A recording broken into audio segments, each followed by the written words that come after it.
Welcome to everybody. Today we'll discuss on some general knowledge, especially on traditional general knowledge. Now, summer vacation is very near, so examinations are going to end also. The students who are preparing various competitive examinations and so preparing so many things for the various examinations. I think some questions has been uh, placed here with the multiple choice questions and answers. Let us discuss. ସମସ୍ତଙ୍କୁ ଧନ୍ୟବାଦ welcome ମଧ୍ୟ ଆସନ୍ତୁ ଆମେ କିଛି 10-15ଟି general knowledge ବିଷୟରେ ଆଲୋଚନା କରିବା। ପ୍ରଥମ କ୍ୱେଶ୍ଚନ୍ ହେଉଛି ହୁ ହ୍ୟାଡ୍ କଲ୍ଡ ଗାନ୍ଧିଜୀ ଆଜ୍ ମହାତ୍ମା। ଗାନ୍ଧିଜୀକୁ କିଏ ମହାତ୍ମା ବୋଲି ସମ୍ବୋଧନ କରିଥିଲେ? ତେଣୁ ଚାରିଟି ମଲ୍ଟିପୁଲ୍ ଆନ୍ସର୍ ଅଛି, ତାଦେହରୁ ଆମେ ଠିକ୍ ଆନ୍ସର୍ ଗୋଟିଏ ଅଛି ବାଛିବା। ଯେ ପ୍ରଥମ ଆନ୍ସର୍ ଅଛି ଏରେ ରବୀନ୍ଦ୍ରନାଥ ଟାଗୋର, ଦୁଇରେ ବାଲ ଗଙ୍ଗାଧର ତିଲକ, ତିନିରେ ଗୋପବନ୍ଧୁ ଦାସ, ଚାରିରେ ଲାଲ ବାହାଦୁର ଶାସ୍ତ୍ରୀ। ଗାନ୍ଧିଜୀକୁ ରବୀନ୍ଦ୍ରନାଥ ଠାକୁର ମହାତ୍ମା ବୋଲି ସମ୍ବୋଧନ କରିଥିଲେ। ସେହିଦିନରୁ ଆମେ ଗାନ୍ଧିଜୀକୁ ମହାତ୍ମା ବୋଲି ପରିଚିତ ପାଇଛେ ଏବଂ ଗାନ୍ଧିଜୀକୁ ମହାତ୍ମାର ଆଖ୍ୟା ମଧ୍ୟ ଦେଇଛେ। ତେଣୁ ସଠିକ୍ ଆନ୍ସର୍ ହେଲା ରବୀନ୍ଦ୍ରନାଥ ଠାକୁର। ମୋହନଦାସ କରମଚନ୍ଦ ଗାନ୍ଧୀ ଯିଏକି ଆମ ଜାତିର ପିତା, ତାଙ୍କୁ ପ୍ରଥମେ ମହାତ୍ମା ବୋଲି ସମ୍ବୋଧନ କରିଥିଲେ ରବୀନ୍ଦ୍ରନାଥ ଠାକୁର। ସଠିକ୍ ଆନ୍ସର୍ ରବୀନ୍ଦ୍ରନାଥ ଠାକୁର। ଦ୍ୱିତୀୟ କ୍ୱେଶ୍ଚନ୍ ହେଉଛି who is the author of ସୁଜଲାମ୍ ସଫାଲାମ୍ ମଲୟଜ ଶୀତଲମ୍। ଦେଖନ୍ତୁ, ସୁଜଲାମ୍ ସଫାଲାମ୍ ମଲୟଜ ଶୀତଲମ୍ is the national song of our country. National anthem Jana Gana Mana ଆଉ ସୁଜଲାମ୍ ସଫାଲାମ୍ ମଲୟଜ ଶୀତଲମ୍ ଆମେ ଜାତୀୟ ସଙ୍ଗୀତ ବୋଲି କହୁଛେ। ଏକୁ କିଏ ରଚନା କରିଥିଲେ? ଯଦି ଆମେ ମଲ୍ଟିପଲ୍ ଆନ୍ସର୍ କଥା ଦେଖିବା, ପ୍ରଥମ ଅଛି ସରୋଜିନୀ ନାଇଡୁ, ଦ୍ୱିତୀୟ ଲକ୍ଷ୍ମୀକାନ୍ତ ମହାପାତ୍ର, ତୃତୀୟରେ ବଙ୍କିମଚନ୍ଦ୍ର ଚାଟାର୍ଜୀ, ଚତୁର୍ଥରେ ଅମର୍ତ୍ୟ ସେନ୍। ଏଠି ଚାରିଯାକ କ୍ୱେଶ୍ଚନ୍ ଚାରିଯାକ ଆନ୍ସର୍ ପୁରା ପାଖାପାଖି ସମାନ ଭଳି ଲାଗୁଛି, ମାନେ କନଫ୍ୟୁଜନ୍ ପକାଉଛି। କିନ୍ତୁ ସୁଜଲାମ୍ ସଫଲାମ୍ ମଲୟଜ ଶୀତଲମ୍ ଆମର ଜାତୀୟ ସଙ୍ଗୀତ, ଯାହାକି ଆନନ୍ଦ ମଠ ଉପନ୍ୟାସ ନଭେଲ୍ ହେଉଛି ଆନନ୍ଦ ମଠ। ସେହି ଆନନ୍ଦ ମଠ ଉପନ୍ୟାସରେ ବଙ୍କିମଚନ୍ଦ୍ର ଚାଟାର୍ଜୀ ଲେଖିଛନ୍ତି। ତେଣୁ ସୁଜଲାମ୍ ସଫାଲାମ୍ ମଲୟଜ ଶୀତଲମ୍ର ଲେଖକ ହେଉଛନ୍ତି ବଙ୍କିମଚନ୍ଦ୍ର ଚାଟାର୍ଜୀ। ଆମର ସରୋଜିନୀ ନାଇଡୁ ନୁହନ୍ତି, ଯିଏକି ଭାରତର ବୁଲବୁଲ ବୋଲି ପରିଚିତ ପ୍ରଥମ ରାଜ୍ୟପାଳ ମଧ୍ୟ। ଦ ବ୍ରୋକନ୍ ୱିଙ୍ଗସ୍ ତାଙ୍କର ସବୁଠୁ ଭଲ ଲେଖା ଗୋଟେ ବହି ଅଛି, ଦ ବ୍ରୋକନ୍ ୱିଙ୍ଗସ୍। ତାପରେ ଲକ୍ଷ୍ମୀକାନ୍ତ ମହାପାତ୍ର, ପ୍ରାନ୍ତକବି ଲକ୍ଷ୍ମୀକାନ୍ତ ମହାପାତ୍ର ଆମ ଓଡ଼ିଶାର ଜାତୀୟ ସଙ୍ଗୀତ ବନ୍ଦେ ଉତ୍କଳ ଜନନୀର ରଚୟିତା। ତାପରେ ବଙ୍କିମଚନ୍ଦ୍ର ଚାଟାର୍ଜୀ ହେଉଛନ୍ତି ଠିକ୍ ଆନ୍ସର୍, ଯିଏକି ସୁଜଲାମ୍ ସଫାଲାମ୍ ମଲୟଜ ଶୀତଲମ୍ର ଲେଖକ, ଯାହାକି ସେ ତାଙ୍କର ଆନନ୍ଦ ମଠ ଉପନ୍ୟାସରେ ଲେଖିଛନ୍ତି। ତାପରେ ଅମର୍ତ୍ୟ ସେନ୍କୁ ଆମେ ଜାଣିଛେ ଭାରତର ପ୍ରଥମ ବ୍ୟକ୍ତି ଯିଏକି ଅର୍ଥନୀତି ପାଇଁ ନୋବେଲ ପ୍ରାଇଜ୍ ପାଇଛନ୍ତି, ଅମର୍ତ୍ୟ ସେନ୍। ଏବେ ଆସନ୍ତୁ ତୃତୀୟ କ୍ୱେଶ୍ଚନ୍ ଆଲୋଚନା କରିବା। What is the first articles of Indian constitution. What is the first article of Indian constitution. Bharat ସମ୍ବିଧାନର ପ୍ରଥମ ଧାରା ଆମେ ଜାଣିଛେ ଯେ ପ୍ରଥମେ 395 ଧାରା ଥିଲା, 12ଟି ଅନୁଚ୍ଛେଦ ଥିଲା ଇଣ୍ଡିଆନ୍ କନଷ୍ଟିଟ୍ୟୁସନରେ। ବାଇ ଦ ଟାଇମ୍ ସମୟ ଅନୁସାରେ ସମ୍ବିଧାନ ସଂଶୋଧନ ହେଉଛି ଏବଂ ଧାରା ମଧ୍ୟ ବଢ଼ି ବଢ଼ି ଚାଲିଛି, ଅନୁଚ୍ଛେଦ କମିଛି। ତେଣୁ ସମୟ ଅନୁସାରେ ବିଭିନ୍ନ ପ୍ରକାର କେତେକ ଅଂଶକୁ ଯୋଡ଼ା ଯାଉଛି, କେତେକ ଅଂଶ ବାଦ ଦିଆଯାଉଛି। ତେଣୁ କନଷ୍ଟିଟ୍ୟୁସନାଲ୍ ଆମେଣ୍ଡମେଣ୍ଟ ଇଜ୍ ଏ କନଷ୍ଟିଟ୍ୟୁସନାଲ୍ ପ୍ରୋସେସ୍। ତେଣୁ ଯଦି ଆମେ ଧାରା କଥା ଚିନ୍ତା କରିବା, ଭାରତ ସମ୍ବିଧାନର ପ୍ରଥମ ଆର୍ଟିକିଲ୍ বা ধারা what is the first article of Indian কনস্টিट्यूशन।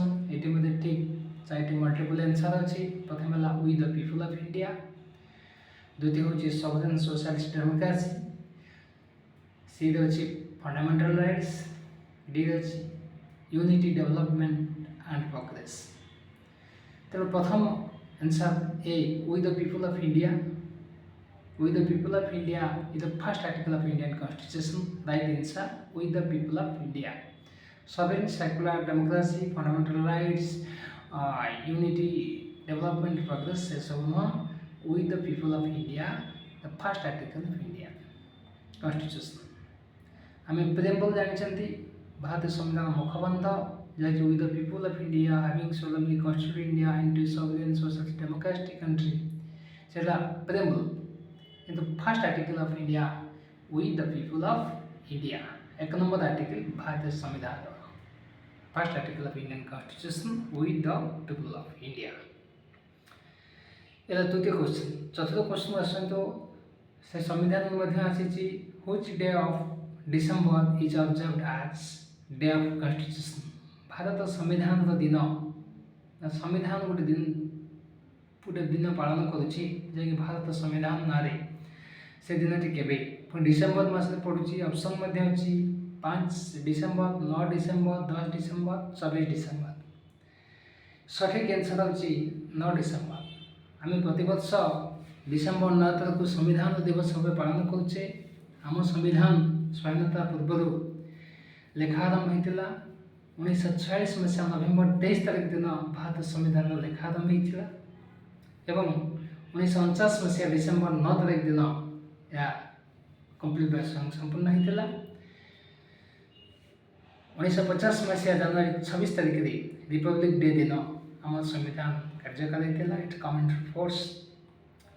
ଆମେ ଭାରତ ଜନସାଧାରଣତଃ ରିପବ୍ଲିକ୍ ଡେ ବୋଲି ବା ଜାନୁଆରୀ 26 ପାଳନ କରୁଛେ, କିନ୍ତୁ ଆମର ସମ୍ବିଧାନ ଦିବସ ଡିସେମ୍ବର 9 ତାରିଖ। ଯାହାକି ଆମେ ଯଦି ସମ୍ବିଧାନ କଥା କହୁଛେ, ମୁଁ କହିଲି ଯେ 1946 ମସିହା ନଭେମ୍ବର 23 ତାରିଖରୁ ସମ୍ବିଧାନ ଲେଖା ଆରମ୍ଭ ହୋଇଥିଲା ଏବଂ ଡିସେମ୍ବର 9 ତାରିଖ 1949 ମସିହାରେ ଶେଷ ହୋଇଥିଲା। ତେଣୁ 2 ବର୍ଷ 11 ମାସ ପାଖାପାଖି 23 ଦିନ ଆମ ସମ୍ବିଧାନ ଲେଖା ପାଇଁ ଲାଗିଥିଲା। ପୃଥିବୀର ସର୍ବବୃହତ ରିଟିନ୍ କନଷ୍ଟିଟ୍ୟୁସନ୍। ତେଣୁ ଇଣ୍ଡିଆନ୍ କନଷ୍ଟିଟ୍ୟୁସନ୍ ବିଷୟରେ ଆଗାମୀ ଦିନରେ ଅନେକ କ୍ୱେଶ୍ଚନ୍ ଆନ୍ସର୍ ମଧ୍ୟ କରିବା। ଏଠି ସଠିକ୍ ଆନ୍ସର୍ ହେଉଛି 9 ଡିସେମ୍ବର ଆମ ସମ୍ବିଧାନର ଦିବସ, ଡେ ଅଫ୍ ଇଣ୍ଡିଆନ୍ କନଷ୍ଟିଟ୍ୟୁସନ୍। ପଞ୍ଚମ କ୍ୱେଶ୍ଚନ୍କୁ ଆସନ୍ତୁ। which known as Iron Man of India। ଭାରତର ଲୌହ ମାନବ କିଏ? It is one of the popular questions, everybody knows it, very easy also, so many times we can see the question like this in various competitive examinations। which known as Iron Man of India? Lal Bahadur Shastri, Gopabandhu दास, सरदार वल्लभ भाई पटेल, सुरेंद्रनाथ बनर्जी। सरदार वल्लभ भाई पटेल ହେଉଛି right answer. Sardar Vallabh भाई पटेल को आम लौह मानव व iron man of India बोली कही जे कि गुजरात जन्म होते। भारत स्वाधीनता संग्राम आदि अवदान बहुत, विशेषकर देशीय राज्य मिश्रण। भारत संविधान भारत स्वाधीन पर अनेक अंचल, अनेक देश, अनेक प्रदेश, अनेक गणजात रही जहाँकि भारत सहित मिशि पार ना। तेणु गणजात मिश्रण अन्य देश बहुत जगह राज्य भारत सहित स्वाधीन भारत सहित मिशबार जहाँ अवदान खूब अधिक महान अवदान अच्छी, से महान पुरुष होती सरदार वल्लभ भाई पटेल, जहाँ को आम आयरन मैन ऑफ इंडिया बोली आख्या देचे। गुजरात में एक विराट लौह मूर्ति स्थापन कर निकट अतीत पृथ्वी सबुठ बड़ स्टेचु बोली मान्यता पाई। जहाँ भी हो, सरदार वल्लभ भाई Patel is the iron man of India. See the right answer. 6 number question. In which year Hirakud बंध ऑफ ओडिशा वाज स्टार्टेड। तेणु हीराकुद नदीबंध प्रकल्प जहाँकि ओडिशार महानदी उपरे संबलपुर ठारे अच्छी निर्माण करा जायथिला। यह पृथ्वीर सर्वोत्त सबुठ दीर्घ माटीबंध मान्यता पाई, वर्ल्ड फेमस है। तेणु यही बंध एक बहुमुखी बंध, बहुमुखी योजना, मल्टीपर्पज इंस्टीट्यूट आगे मान्यता पाई। कृषि चाष जमी को पानी देवा, इलेक्ट्रिसिटी, माछ चाष आदि बहुमुखी योजना अच्छी। पृथ्वीर सबुठ लंबा नदीबंध, लंबा माटीबंध बोली परिचित, जहाँकि आम ओडिशार संबलपुर जिलार এই বন্ধটি কেবে স্টার্টেড করা বা লেআউট করা বা স্থাপন করা। तेणु एनसर चार्टा अच्छी गोटे 1960 मसीहा 1948 मसीहा 1990 मसीहा 1447 मसीहा। तेणु सठिक एनसर टी हूँ 1948 मसीहा। 1948 मसीह स्वाधीनता पर भारत प्रथम प्रधानमंत्री पंडित जवाहरलाल नेहरू यही हीराकुद बंदर शिलान्यास करते। तेणु 1948 मसीहा हूँ सठिक आंसर। आपंकर नागावली योजना दामोदर भैली कॉर्पोरेशन योजना भारत में भाकरा नगल भारत में बहुत बड़ बड़ नदीबंध योजना अच्छी। तन्मध्यरु विश्व प्रसिद्ध नदीबंध योजना आम ओडिशार हीराकुद नदीबंध योजना जहाँकि आमर ओडिशार गंगा कौचे महानदी उपरे सम्बलपुर ठारे अवस्थित। यह बंध भारत प्रथम प्रधानमंत्री पंडित जवाहरलाल नेहरू द्वारा 1948 मसीह शिलान्यास होता। तेणु सठिक answer 1948। Which was the first capital of India? 7 number question. Which was the first capital of India? Bharat प्रथम राजधानी कौटी? वर्तमान आमर भारत राजधानी नुआ दिल्ली बोली आम जाचे। नुआ दिल्ली आम भारत राजधानी किंतु नुआ दिल्ली पूर्वर आम भारत राजधानी फोर्ट थिला। चारिटी मल्टीपल आंसर अच्छी गोटे मुंबई चेन्नई कोलकाता नागपुर। बॉम्बे को आम मुंबई बोली कहूँ। स्वाधीनता पर विभिन्न सहर मानकर ना परिवर्तन कराई नुआ राज्य भारत में सृष्टि होती। केतक राज्य को भाग कराई। तेणु केतक सहर नाम परिवर्तन करा जहाँकि आम शिक्षा संस्कृति परंपरा स्वाधीनता संग्राम सहित जड़ित भौगोलिक कारण से अच्छी। जहाँ भी हो which was the first capital of India? Bharat प्रथम राजधानी क्यों थिला? मुंबई जहाँ आम बॉम्बे थिला आम मुंबई कहूचे। मद्रास को आम चेन्नई कहूचे। कलिकता को कोलकाता एवं नागपुर। ये चारिटी सहर मध्य राइट आंसर हूँ कोलकाता। तेणु भारत प्रथम राजधानी कलिकता थिला आम जहाँ कोलकाता बोली कहूचे। पश्चिम बंग राज्यर राजधानी 1911 मसीह 1911 मसीह आमर भारत राजधानी कलिकता नुआ दिल्ली को उठी जाता। तेणु भारत प्रथम राजधानी है कलिकता आम जहाँ कौचे कोलकाता। तेणु ठीक आंसर हूँ कोलकाता। ये ओडिशा राजधानी प्रथम कटक थिला 1948 मसीह भुवनेश्वर है। 7 नंबर क्वेश्चन आंसर हूँ राइट आंसर है कोलकाता। ए 8 नंबर जीवा। Which is orange city of India? Bharat कमला सिटी ऑरेंज सिटी क्या कहते? भौगोलिक भारत भौगोलिक दृष्टिकोण विभिन्न अंचल विभिन्न फसल अमल होता है। विभिन्न फल अमल होता है। तेणु भारत विभिन्न प्रदेश विभिन्न राज्य विभिन्न जिला भौगोलिक दृष्टिकोण चाष दृष्टिकोण शिक्षा संस्कृति परंपरा साइंस एंड टेक्नोलोजी प्रजुक्ति विद्या दृष्टि विभिन्न नाम परिचित स्वर्ण अक्षर से नाम लिपिबद्ध। तेणु आम जब चिंता करवा ये सब राज्य ये सब देशर उत्पादन ये सब देश बा राज्य बा जिला बा सहर शिक्षा संस्कृति परंपरा कलापाई प्रसिद्ध विश्व दरबार में प्रसिद्ध होती। आम इंडिया जीआई टैग पाई। तेणु which is orange city of India? Bharat कमला सहर क्या कहती? आंसर मतलब चारिटी अच्छी गोटे नागपुर ब्रह्मपुर कटक राउरकेला। राउरकेला आमर स्टील सिटी। कटक रूपा तारकसी काम विश्व प्रसिद्ध सिल्वर सिटी कटक। ब्रह्मपुर को रेशम सिटी कहते आम जाचे। तेणु कटक राउरकेला ब्रह्मपुर विभिन्न दृष्टिकोण विभिन्न कारण यही सब सहर में विभिन्न प्रकार क्वेश्चन आसी था विभिन्न एग्जामिनेशन मानक। तेणु ये नागपुर हूँ सठिक answer. Which is orange city of India? Nagpur orange city of India. Nagpur कमला जिओ टैग पाई। कमला उत्पादन पर नागपुर प्रसिद्ध विश्व प्रसिद्ध भारत में प्रसिद्ध तेणु नागपुर हूँ आमर ऑरेंज सिटी। ब्रह्मपुर रेशम city Cuttack silver city Rourkela इस्पात सिटी इस्पात सहर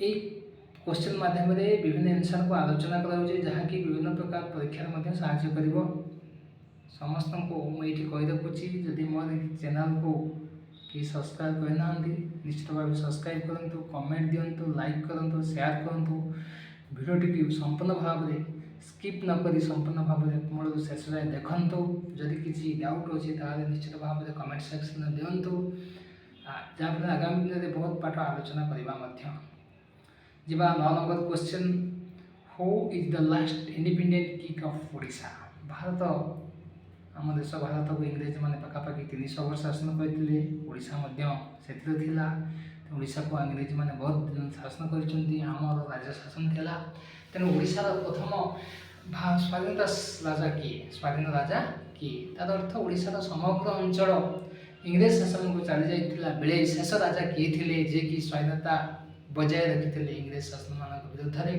संग्राम करते शेष में राज्य इंग्रेज सरकार शासनाधीन होगापर ओडिशा संपूर्ण भाव 100% इंग्रेज अधीन को चलीगला तेणु who is the last independent king of Odisha प्रथम है सुरेंद्र साय द्वितीय आंसर अच्छी रामचंद्र देव तृतीय अच्छी राजेंद्र नारायण भंजदेव तृतीय चतुर्थ अच्छी लीड अच्छी महाराज धरणीधर तेणु आम जब आलोचना करवा महाराज धरणीधर होती केउझर राजा बणी केउझर गड़जात अंचल राजा धरणीधर कॉलेज डीडी कॉलेज आम केउझर ओडिशा गोटे अग्रणी शिक्षानुष्ठान तेणु धरणीधर कथा जब चिंता करवा से बहुत उन्नतिमूलक काम कर one of the greatest person of Odisha तेणु धरणीधर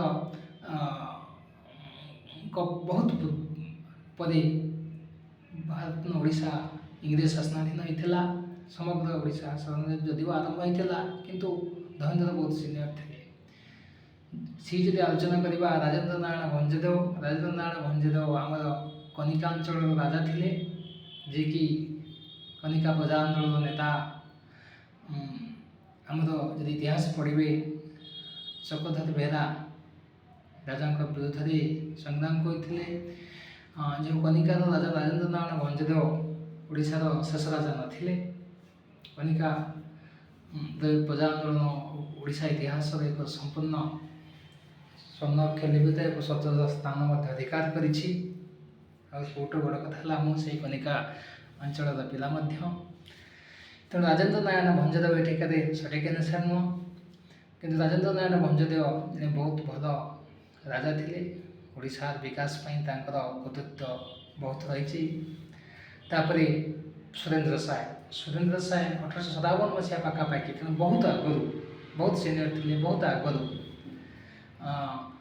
राजत्व समय स्वाधीनता संग्राम समय ओडिशार समग्र अंचल इंग्रेज शासनाधीन हो नाला तेणु सुरेंद्र साय ये सठिक आंसर नुहे सुरेंद्र साय जब चिंता करवा समग्र ओडिशार से जने स्वाधीनता संग्रामी जे कि सारा जीवन निजर परिवार सही भाई परिवार देशपाई ओडिशापाई जातिपाई माटीपाई संग्राम करते तेणु सुरेंद्र साय गाथा समग्र भारतवर्ष चिरस्मरणीय तापर आम आलोचना करवा रामचंद्र देव पुरी राजा रामचंद्र देव ये सठिक आंसर जे कि मृत्यु पर आमर ओडिशा समग्र ओडिशा इंग्रेज शासनाधीन होता तेणु रामचंद्र देव थे शेष राजा शेष स्वाधीन राजा ओडिशा पदे समग्र ओडिशा इंग्रेज शासनाधीन होता तेणु who is the last independent king of Odisha Ramachandra Dev सठिक आंसर जब 10 number question who is called the father of green revolution in India who is called the father of green revolution in India answer अच्छी doctor Sarvepalli Radhakrishna आम जानते doctor Sarvepalli Radhakrishna भारतर द्वितीय राष्ट्रपति थे से जड़े बेस्ट टीचर तेणु आम गुरु दिवस मन पकाऊ जन्मदिन से जन टीचर थे तेणु गुरु मानकर आदर्श गुरु मानकर गुरु कहले चले doctor Sarvepalli Radhakrishna one of the most statesman of India से भारत द्वितीय राष्ट्रपति मध्य थिले। तापरे आमे आसीबा एम स्वामीनाथन। एम स्वामीनाथन होचंती भारतर ग्रीन रिवोल्यूशन जनक। प्रकृत में हि the father of green revolution. तेणु सबुज विप्लव आम जहाँ कौच 1962-63 मसीह आरंभ होता। प्रथम भारत राजस्थान आरंभ होता। तेणु विशिष्ट कृषि विज्ञानी एम स्वामीनाथन होचंती भारतर ग्रीन रिवोल्यूशन ऑफ इंडिया जनक कहले चले। Father of green revolution India. France, America, चीन, जापान आदि बहुत देश बुली जीवन सारा गवेषणा करिसेंती। तेणु भारत सरकार जदि स्वामीनाथन कथा आम चिंता करवा, से कृषि कृषक बहुत किसी आईन प्रणायन कर बहुत किसी अवदान तांकर अच्छी। तेणु आम देश दिन थिला आम उपास रोते जी खाद्य शस्य उत्पादन होता आम लोक मान पाने बहुत लोग खाद्यपाई हैरान होती जीवन जाइए। तेणु एबे आम समग्र पृथ्वी में खाद्य चाउल हो गहम हो बड़का अच्छु तांकरी दान जे ग्रीन रिवोल्यूशन। तेणु जी लोक थे जी आम डिमांड था चाउल गहम शस्य से आम पाखे उत्पादन हो नाला। किंतु ग्रीन रिवोल्यूशन आसवा पर आम देशर एवं जे खाद्य शस्य जातीय खाद्य चाउल धान गहम आम ए सरप्लस अच्छु। तेणु आजिकल कई जे भोकर उपास मरुना दिन थिला बहुत हैरान होते। स्वामीनाथन एम स्वामीनाथन होचंती जने वैज्ञानिक कृषि वैज्ञानिक। तांकर जीवनी जदि आम पढ़ा बहुत किसी जाना। तेणु green revolution of India father होचंती एम स्वामीनाथन। उत्कलमणि गोपबंधु दास कथा कहवा ओडिशार उत्कलमणि स्वाधीनता संग्राम जनक प्रथम विदेशी यात्री ओडिशार। तेणु से जड़े महान लोक। तापर doctor Sarvabhai doctor Sarabhai doctor Vikram Sarabhai नाम परिचित। Vikram Sarabhai Indian space institute of India जड़े विशिष्ट वैज्ञानिक अवधारित वैज्ञानिक विक्रम साराभाई नाम से परिचित। तेणु green revolution of India question सठिक आंसर ये हूँ एम स्वामीनाथन। तापर 11 नंबर को जीवा which called the godfather of cricket. This one of the most important question युवपीढ़ी मान who is called the godfather of cricket. Master blaster Sachin Tendulkar बा little master Sachin Tendulkar that is the right answer. समस्त जानी who the called the godfather of cricket. Sachin Tendulkar is the godfather of the cricket. Sachin Tendulkar सरकार लिखाई भूल लिखाई तेंदुलकर। विराट कोहली प्रथम answer लिखाई। विराट कोहली जानते सचिन का रेकर्ड को विराट भांगी उभय दिनिकिया एवं टेस्ट रे हाइस्ट सेंचुरी जहाँकि सचिन का ना थिला से रेकर्ड को भांगिले भारत उदयमान खेलाड़ी युव खेलाड़ी विराट कोहली। समग्र पृथ्वी लोक लगी खेलाड़ी मान लगी सचिन रेकर्ड को केमती क्रॉस करेंगे किंतु कहीं पारे नहीं। लास्ट रे से भारतीय विराट कोहली सचिन का रेकर्ड को भांगिले। वर्तमान उभय टेस्ट आउ one day highest century Virat Kohli का नाम अच्छी। मनीष पांडे आईपीएल भारत प्रथम व्यक्ति जे कि आईपीएल प्रथम सेंचुरी करछंती 100 करथिबा प्रथम भारतीय इन आईपीएल होचन Manish Pandey he one of the best Indian cricketer. Also Nicholas Pooran जदि आम चिंता करवा ये जो 2025 मसीहा ए चली 2-4 सप्ताह आगु निकोलस पुरन जे कि हाइस्ट रन अच्छा आईपीएल 2025 थे आग सप्ताह एवं मोर अपडेट नहीं। Nicholas Pooran one of the young person and one of the best cricket player. जहाँ भी हो the godfather of cricket Sachin Tendulkar the right answer. समग्र पृथ्वी मानी जी गॉडफादर ऑफ क्रिकेट। आसतु 12 number question where is the Acharya Harihar cancer hospital in Odisha. ओडिशार Acharya Harihar cancer hospital क्योंकि अच्छी एकमात्र सरकारी hospital Acharya Harihar cancer hospital in Odisha.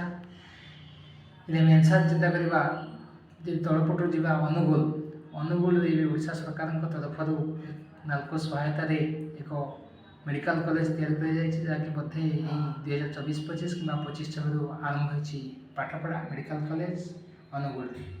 तापर बरहमपुर मेडिकल कॉलेज बहुत पुराना ओडिशार द्वितीय कि तृतीय थिला ब्रह्मपुर मेडिकल कॉलेज महाराज ब्रह्मपुर ना नामित कराई खलीकोट कॉलेज सीटी अच्छी ब्रह्मपुर आम रेशम सिटी तापर संबलपुर सुरेंद्र साय ना नामित वीर सुरेंद्र साय मेडिकल कॉलेज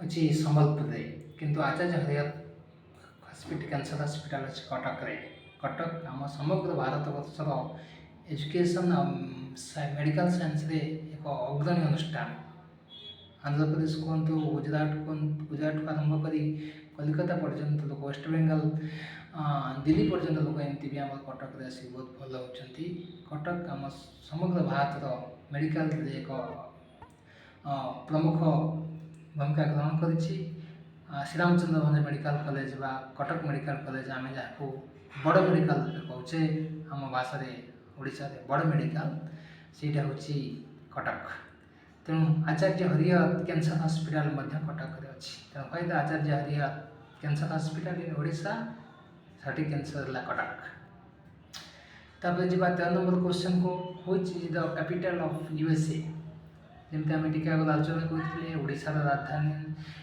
कटक भुवनेश्वर जाइए 1948 मसीह भारत राजधानी 1911 मसीह कलिकता दिल्ली को उड़ी जाता ठीक से US United States of America science technology कथा को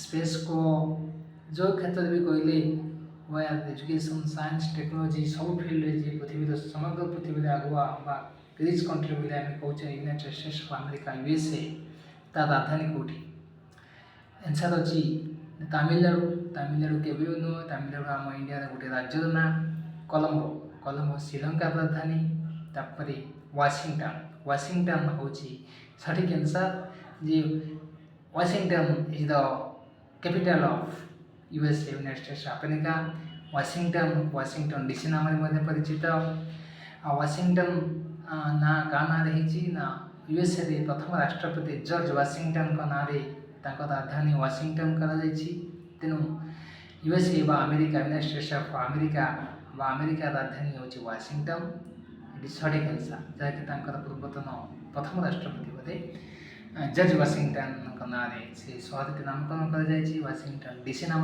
परिचित तेणु ये सठिक आंसर हूँ वाशिंगटन तापर 14 number question in which states the Rameswaram temple situated तेणु आम भारतर क्यों राज्य में रामेश्वरम टेम्पल अवस्थित आम जब चिंता करवा आम भारतीय संस्कृति परंपरा धार्मिक नियम अनुसार हिंदू मानकर जे 4टी धाम अच्छी मध्य गोटे पुरी रामेश्वरम एमती सब अच्छी बड़ हेल्ले आम जाना तेणु कौ राज्य में रामेश्वरम अच्छी आंध्र प्रदेश रामेश्वरम नाई आंध्र प्रदेश तिरुपति बालाजी फेमस अच्छी ओडिशा जगतनाथ जय जगन्नाथ धाम समग्र पृथ्वी जानी ठाकुर ये जगन्नाथ देश ओडिशा तेणु ये रामेश्वरम मंदिर नहीं जदि वो जगन्नाथ अच्छा वेस्ट बेंगल सठिक आंसर नुहे तमिलनाडु ही सठिक आंसर तेणु रामेश्वरम मंदिर तमिलनाडु अच्छी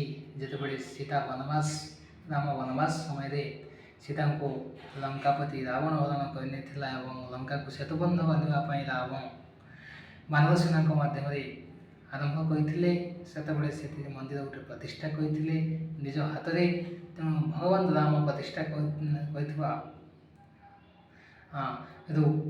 टेम्पल ना रामेश्वरम है भगवान मूर्ति पूजा पाँच तेणु भगवान रामेश्वरम टेम्पल कौटी अच्छी तमिलनाडु अच्छी तेणु रामेश्वरम भारत 4 धाम मध्य गोटे धाम से देवता पूजा पाँच जहाँकि भगवान श्रीरामचंद्र द्वारा प्रतिष्ठा कर विशेषकर जो सेतुबंध बांधी लंका को जावाई चाहूले से समय प्रतिष्ठा कर तेणु सठिक आंसर तमिलनाडु रामेश्वरम टेम्पल भारत तमिलनाडु राज्य में अवस्थित तापर आसवा शेष question which is the following district is undivided district in Odisha निम्नोक्त मध्य कौटी अविभक्त जिला देखो भारत जो स्वाधीन है आम ओडिशा 1936 मसीह प्रथम ओडिशा राज्य गठन करागला। ओडिशा विषय में बहुत जी आगामी दिन जाना। 1936 मसीहा एप्रिल 1 तारिख में आम स्वतंत्र उत्कल प्रदेश गठन है। तापर आम स्वाधीनता पाइलु। ठीक से समय आमर ओडिशार जिला संख्या थिला 13टी जिला थिला। किंतु 1993 मसीह जो विजु पट्टनायक मुख्यमंत्री थे से शासन सुविधा प्रशासनिक दृष्टिकोण विभिन्न दृष्टिकोण जहाँकि आलोचना करने संभव ना, टाइम ना, तेणु प्रशासनिक दृष्टिकोण 13 ରୁ 30टा जिला करागला। केतक जिला को 2टा 3टा जिला परिणत करागला। जोग्राफिकल लोकसंख्या प्रशासनिक दृष्टिकोण तेणु ये क्वेश्चन होची which of the following district are undivided district of Odisha. जो ऑप्शन देछि से 4टी ऑप्शन अछि। 4टी जिला मध्य को जिला भाग है ना, तेणु 13 जिला थिला। 1993 मसीहा पर 30टा जिला आला। को जिला भाग है देखा। प्रथम अच्छे बालेश्वर सठिक आंसर नुह, क्या बालेश्वर 2 भाग है। बालेश्वर आ भद्रक नुआ जिला सृष्टि है। कटक तो 2टी 3टी जिला विभक्त होती। केन्द्रापड़ा है, जाजपुर है, कटक 2टा 3टा जिला है। कटक सठिक आंसर नुह। संबलपुर सठिक आंसर नुहे। संबलपुर देवगढ़ संबलपुर भाग होती। तेणु संबलपुर सठिक आंसर नुह। सुंदरगढ़ सठिक आंसर। सुंदरगढ़ एपर्यंत मूल 13टी जिला था। ठीक सेमती सुंदरगढ़ भाग होने अविभक्त जिला सुंदरगढ़। जदि आम से चिंता करवा जे मयूरभंज केउंझर आज 2-3टे जिला अच्छी अनडिवाइडेड, किंतु ढेंकानाल अनुगुल आमर नयगढ़ पुरी विभिन्न जिला भाग होकर नुआ जिला होती।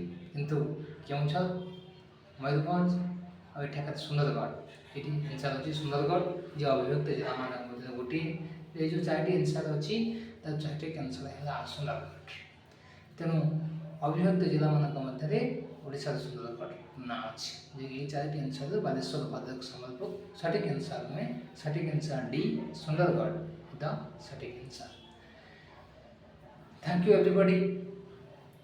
मत समस्त को धन्यवाद जनाऊँगी एवं मोर ये वीडियो को संपूर्ण देखु। चैनल को सब्सक्राइब करूँ, लाइक करूँ, शेयर करूँ, कमेंट दिंतु। आई ट्रेडिशनल जी सबु श्रेणी पाई सबु श्रेणी कॉम्पिटिटिव एस्पायरेंट निश्चित भाव में उपकार आसे बोली मोर आशा भरसा। आगामी दिन में ए विषय बहुत आलोचना करवा। Indian history, Indian polity, Indian economy, Indian geography आदि आलोचना करवा। ठीक अच्छे, थैंक यू।